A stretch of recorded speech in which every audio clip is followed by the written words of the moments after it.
Diagnostic methods in endodontics. First one is visual and tactile inspection. Under this, hard tissues and soft tissue. Under soft tissue, there is gingiva and periodontium. We have to inspect. And second test is percussion. Third one is palpation. Fourth one is mobility and depressibility. Fifth one is bite test. Sixth one is magnification. And seventh one is radiography. Under this, we have IOPA and CBCT. The eighth one is assessment of pulp vitality. Here, neural sensibility test and pulp vascularity test are available. In neural sensibility test, there is thermal test, heat test, cold test, EPT, anesthetic test, and test cavity. Pulp vascularity test, there is pulse oximetry, laser Doppler flowmetry, and recent technologies. Here, recent technologies are dual wavelength spectrometry, thermography, crown surface temperature. First one is visual and tactile inspection. So, 3 C's. We have to inspect 3 C's, that is color, contour, and consistency. First, moving on to hard tissue, teeth. Teeth are discolored and opaque. Not all discolored teeth need endodont treatment.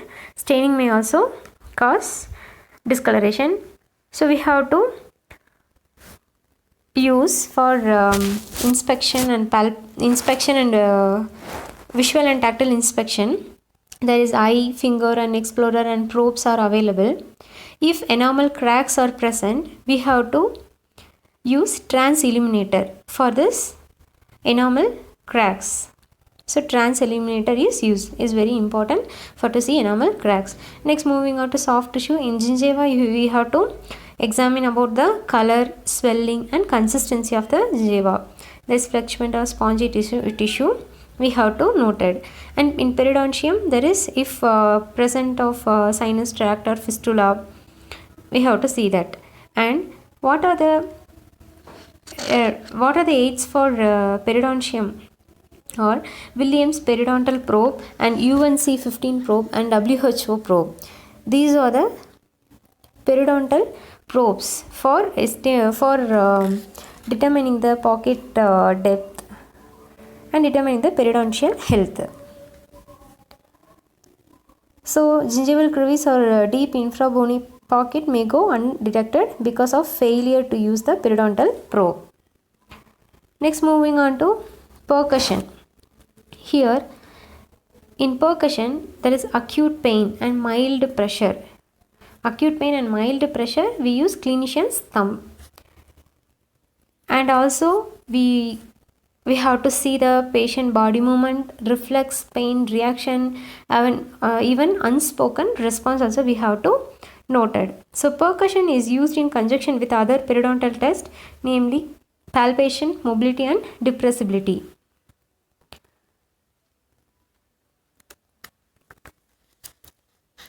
So, late stage of irreversible pulpitis, there is TOP is present.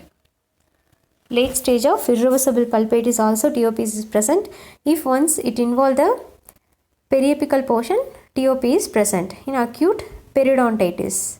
The third one is palpation. Here we have to examine the tissue consistency, whether the tissue is fluctuant and enlarged sufficiently for incision and drainage, presence, intensity, location of the pain, presence and location of the adenopathy, and presence of bone crepitus.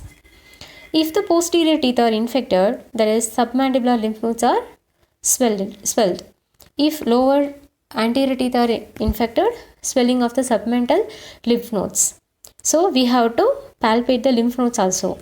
When the infection or inflammation is confined to the pulp, it has not progressed into the periodontium. So, palpation is not a diagnostic feature. So, next moving on to the fourth diagnostic method, that is mobility and depressibility testing. Here in mobility, we use the fingers or two operative instruments, and Miller's tooth mobility index is mainly used. So, first degree mobility, second and third degree mobility. And next moving on to depressibility, here moving the tooth vertically in its socket. This is how we have to check the depressibility. Palpation, percussion, mobility and depressibility test the integrity of the attachment apparatus, that is periodontal ligament and bone, and are not diagnostic when the disease is confined within the pulp cavity. Once the infection is spread to the periodontal ligament and bone, that's when we have to use these palpation, percussion, mobility and depressibility test. And next, moving on to fifth test, that is bite test. The bite test is useful in identifying a cracked tooth or fractured cusp. It is also diagnosing cases wherein the pulpal pathosis that extend into the periradicular region, causing apical periodontitis. So cracked tooth or fractured cusp and apical periodontitis, we use this test. And tooth sleuth or frac finder are commercially available devices for the bite test. If pain on biting, it is a symptomatic apical periodontitis. Pain and release of biting, it is cracked tooth. So pain and releasing of biting force, it is cracked tooth. Pain on biting, it is symptomatic apical periodontitis. Next, moving on to the sixth diagnostic method, magnification. Here the magnification is an essential requisite in current precision-based endodontic practice. So initially, devices that enhanced vision were restricted to magnification loops. So more recently, we use dental operating microscope. Magnification loops and dental operating microscopes are used in this method. So what are the conditions we use dental operating microscope? We use locating hidden canal obstructed by calcification and detection of cracks and fractures. How do you identify the cracks? Under magnification or microscope or also transilluminator. Next, moving on to radiograph. In radiograph, there is IOPA and CBCT. In IOPA, intraoral periapical radiograph, we have to understanding of the underlying normal anatomical structures, that is anomalous anatomy and the changes that occur due to the aging, trauma, disease and healing. So it is a two-dimensional black and white shadows. So to produce an excellent radiograph, one must master the necessary skills. So proper placement of the film, correct angulation, correct exposure time and proper developing technique. So radiograph can contain information on the presence of caries, involve or threaten to involve with a pulp. Radiograph may show the number, course, shape, length and width of the root canals and resorption of dentin originating within the root canal. So, and presence of the periradicular radiolucency on the tooth does not automatically indicate a diseased tooth. And other normal features, maxillary sinus, incisive foramen, mental foramen, medullary spaces are also seen. In CBCT, the image is captured as three-dimensional. IOP is two-dimensional and CBCT is three-dimensional. The three-dimensional pixels termed voxels with a resolution ranging from 0.4 mm to 0.076 mm. 0.4 mm to 0.076 mm is for the resolution for the CBCT, and steps in processing or acquisition, configuration, and 2 is image deduction, image reconstruction and image display. Next, moving on to Ostavic Periapical Index. So the Periapical Index was developed to provide an ordinal scale of 5 score denoting various stages of the disease. First score is normal periapical structure. Score 2 is small changes in bone structure. Score 3 is change in bone structure with some mineral loss. Score 4 is periodontitis with well-defined radiolucent area. So score 5 is severe periodontitis with exacerbating features. So these are the 5 score denoting various stages of the disease. So the PAI, that is Periapical Index, is based on reference radiograph and has been designed for use in clinical trials and surveys. So the purpose of the index is to integrate radiographic score with histological characteristics of the disease and to provide standardization across studies. So it provides histological, also radiological points. So next, moving on to assessment of the pulp vitality in neural sensibility test and pulp vascularity test. Let's see one by one. First one is heat test. In heat test, these tests involve the application of the cold and heat to a tooth to determine its severe sensitivity to thermal changes. It is thermal test. In heat test, the material used are electrical heat carrier, hot gutta percha stick, that is more than 65.5 degrees Celsius. It is very important. And others are hot water under rubber dam isolation, hot burnisher, hot compound, and dry rubber polishing wheel. So next, moving on to what are the steps. The area tested is isolated and dried. It is the first step, main step. Isolated and dried, and suitable lubricant is applied. Vaseline act as a lubricant, so it is also used. So heat is directed to the exposed surface of the tooth and patient response is noted. So heat carrier instrument or GP stick, that is gutta percha stick, is applied. Hot gutta percha is applied on the occlusobuccal third of the exposed crown. If there is no response, move to the central portion of the crown. If it is still no response, move to the tooth cervical margin. So when a response occurs, heat should be removed immediately. Care should be taken to avoid using excessive heat or prolonged application of the heat to the tooth. So heat test, we have to noted, it doesn't help in pulp vitality. So if pulp is vital or not, we don't use this technique. This is the mechanism of the heat test, that Van Hessel's theory. Van Hessel's theory. Heat application for less than 5 seconds, that is 1 second mostly. It produces vasodilatation, it leads to increased intrapulpal pressure, it leads to reduced neural excitation threshold. It either produces positive response, that is similar to the contralateral control tooth. It is a healthy state of the pulp. So similar to contralateral control tooth, it is positive response, healthy state of the pulp. If it produces immediate excruciating painful response, which significantly different from the contralateral control tooth, it is an irreversible pulpitis.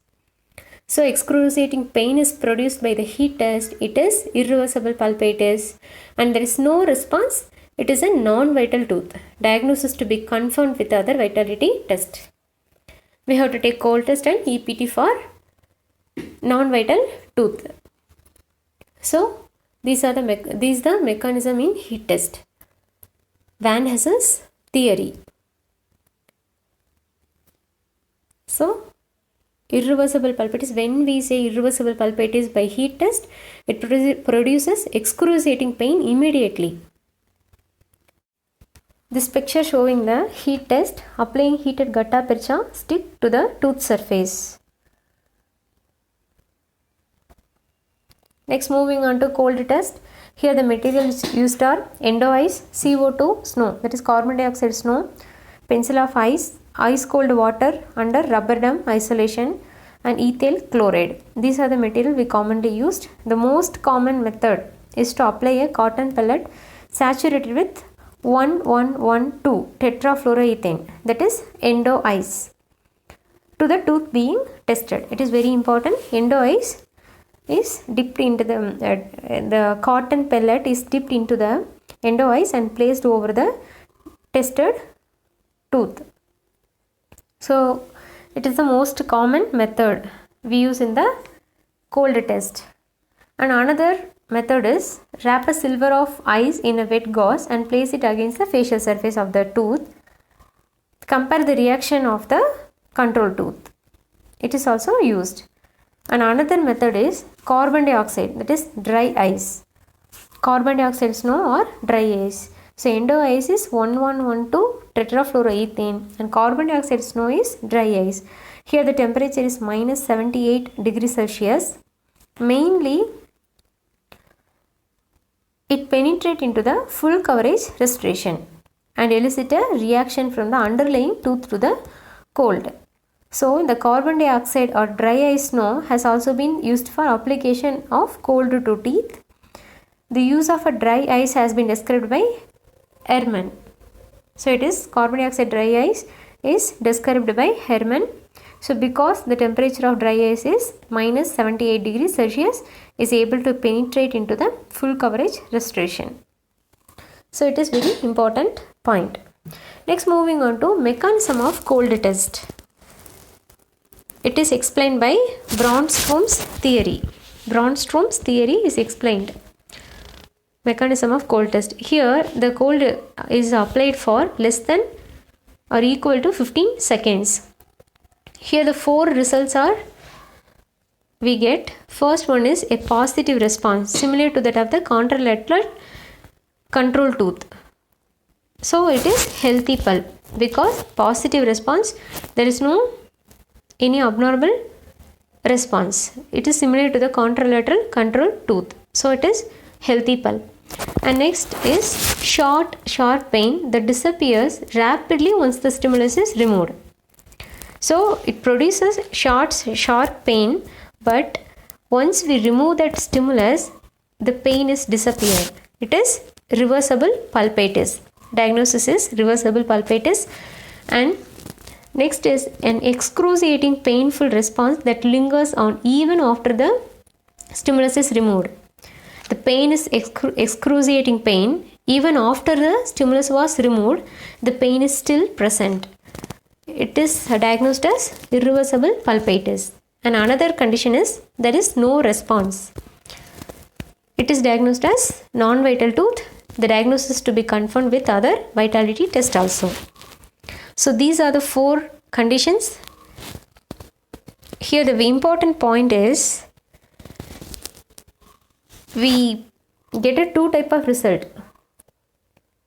This picture showing the cotton pellet soaked with endo ice being applied to the tooth. This is cold test. So in cold application, the cold test is able to tell the vitality of the pulp, and the diagnostic accuracy of the cold test is 86%. It is higher than the other test.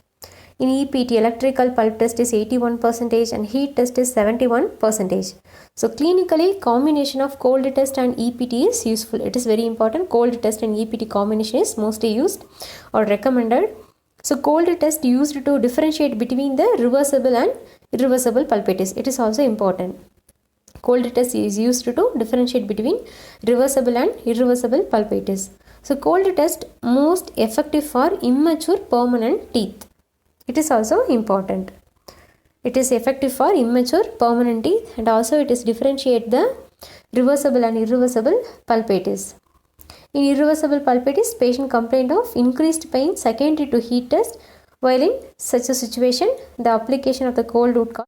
Next, moving on to electrical pulp test. EPT is one of the tests used to determine the pulp vitality.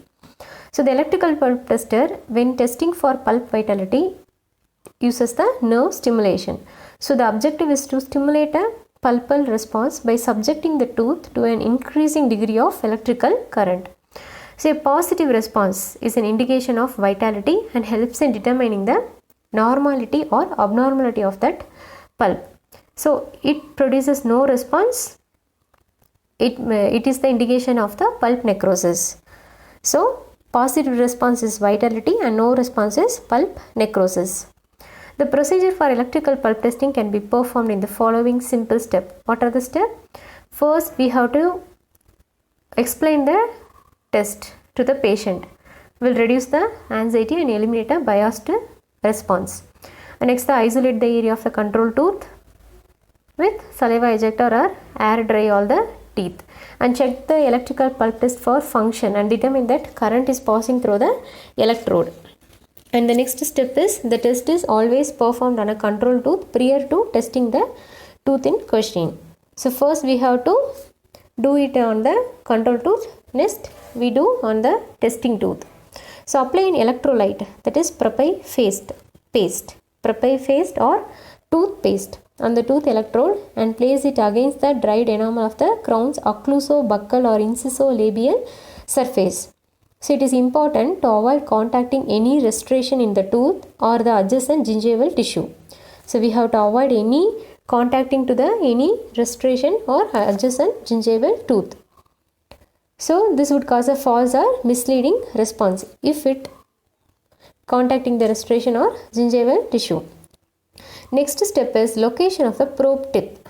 Where where we have to place the tip. In anterior teeth, it is placed on the incisal third, and posterior teeth it placed on the mid third of the mesiobuccal cusp of molar and buccal cusp of the premolar. So this picture showing the instrument electrical pulp tester. It has probe tip, rheostat, metal sheath and lip clip. So this is the electrical pulp tester. So the electrode is placed against the incisal third enamel surface of the isolated and dry tooth crown using toothpaste as an electrode.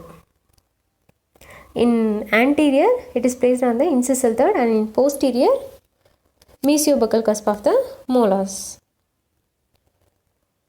So then we have to interpretation of the pulpal response to electrical pulp test. First one is normal response, negative response, yearly response, delayed response, false positive response and false negative response. In normal response, a positive response is a response that occurs at the same neural excitation threshold as the control tooth. For example, during the assessment of the maxillary left lateral incisor, the control tooth would be the maxillary right lateral incisor. So the test tooth would be considered normal and vital if both the teeth exhibit a positive response at a similar numerical value of the EPT.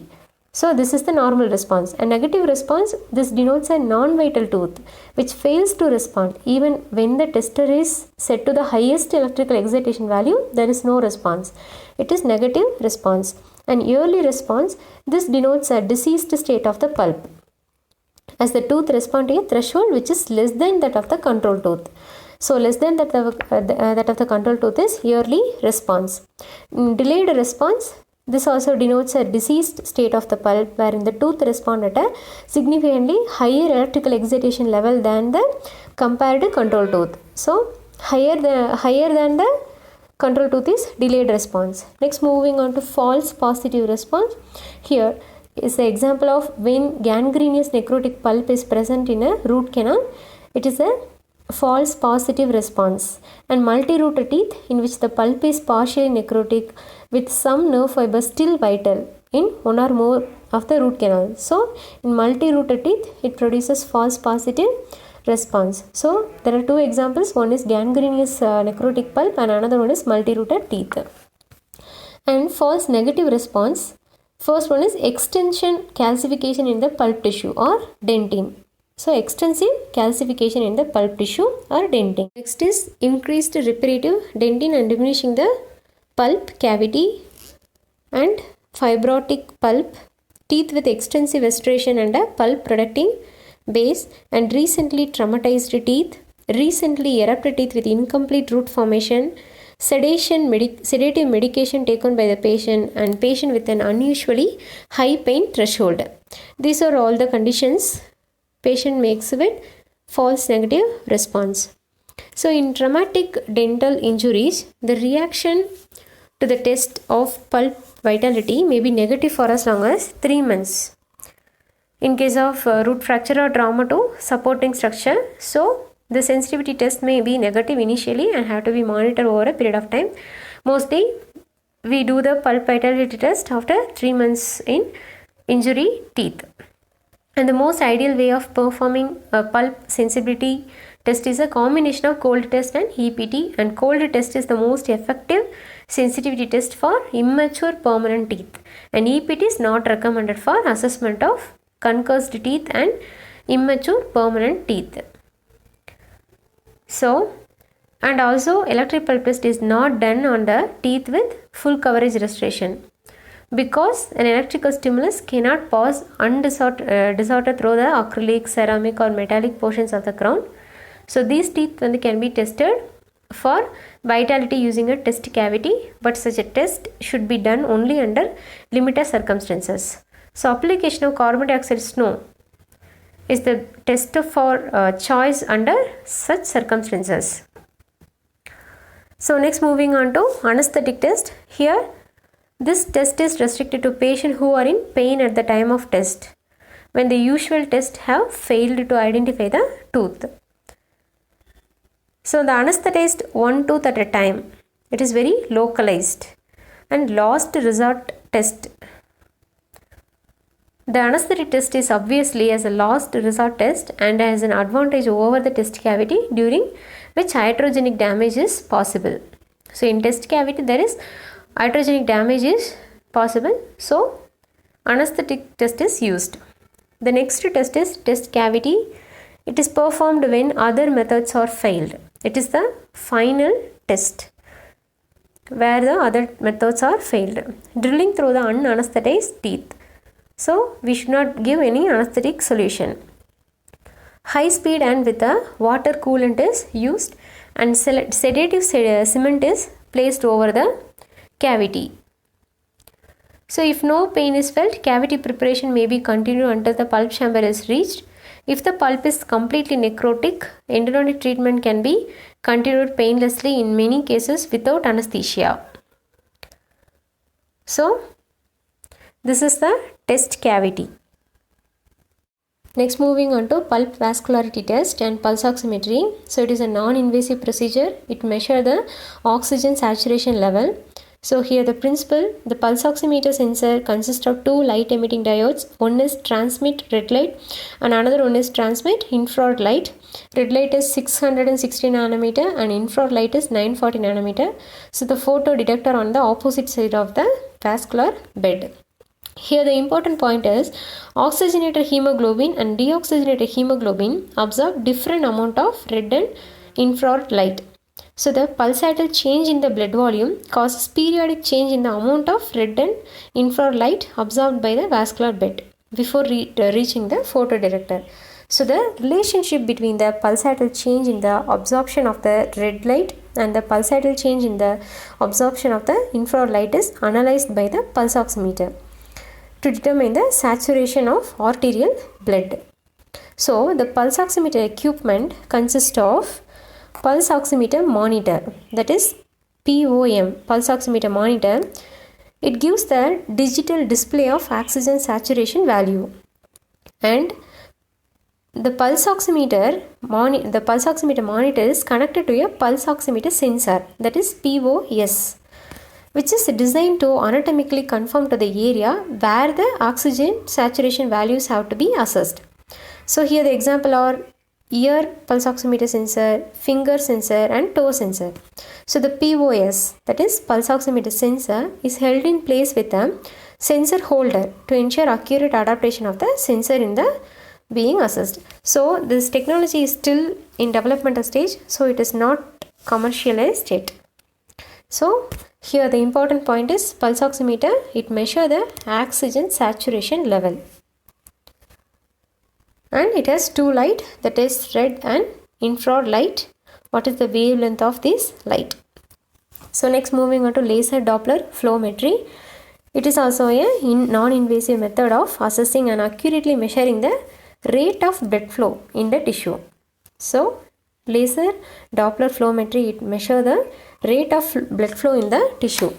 Here the principle is the laser light is transmitted through a fiber optic source and placed onto the tooth surface. So the light enters the tooth and gets absorbed by the RBC, that is red blood cell, which lead to a shift in the frequency of the scattered light. So this principle is called Doppler principle.